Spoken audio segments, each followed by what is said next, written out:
On continue de se balader en région avec les auditeurs d'Europe 1. Des événements se passent partout en France et on va se rendre du côté d'Amiens à la rencontre d'Olivier. Bonjour Olivier. Bonjour. Vous êtes le président du comité d'organisation Défi Jules Verne et ça commence aujourd'hui donc du côté d'Amiens. Est-ce que vous pouvez nous expliquer quel est ce défi Jules Verne, Olivier ? Alors, le défi Jules Verne, c'est la 12e édition et c'est une montgolfiade, c'est-à-dire un meeting, une rencontre de passionnés de ballon, et il y en aura 24 sur le parc de la Hautoie à Amiens qui décolleront durant ce week-end. Pourquoi a-t-il lieu à Amiens ce défi Jules Verne ? Est-ce qu'il y a une raison en particulier ? Alors quand j'entendais Nautilus, bien sûr, nous on est plus passionnés par l'aérien, mais c'est la ville où Jules Verne a écrit 5 semaines en ballon, le tour du monde en 80 jours. Voilà, il était très présent à Amiens. Et quand les pilotes viennent, ils nous disent pour nous c'est merveilleux, on a lu Jules Verne quand on était enfant et ça a suscité des vocations. Donc il y a des vols de montgolfières à observer et puis des spectacles aussi avec des lumières. Effectivement, puisque le samedi soir, on fait un iglo, un gonflement de nuit, avec un rythme musical et les ballons s'illuminent en fonction de ce rythme. Oui. C'est un merveilleux spectacle. Donc il y a des baptêmes de l'art aussi pour les novices, j'imagine.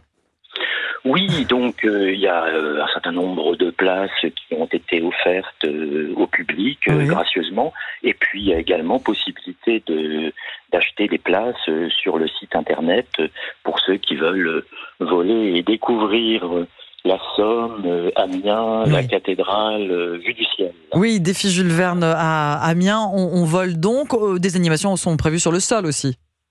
Oui, des animations sur le sol, puisqu'il y aura des mini-montgolfières, un atelier de construction de ballons pour les plus jeunes.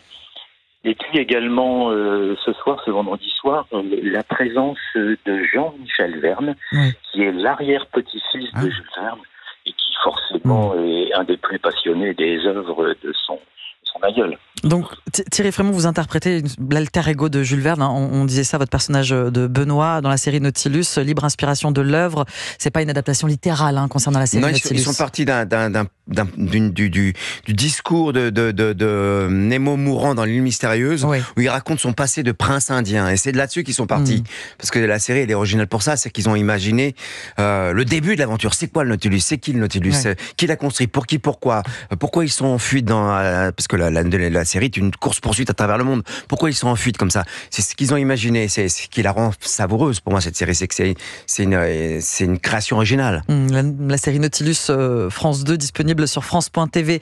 Merci beaucoup Olivier d'avoir été avec nous dans le club de l'été ce matin sur Europe 1. Je rappelle que vous êtes le président du comité d'organisation Défi Jules Verne. Ça commence aujourd'hui et c'est jusqu'à dimanche du côté d'Amiens. Merci d'avoir été là. Merci également. Et très belle fin de semaine avec ce bel événement qui est le défi Jules Verne. Vous restez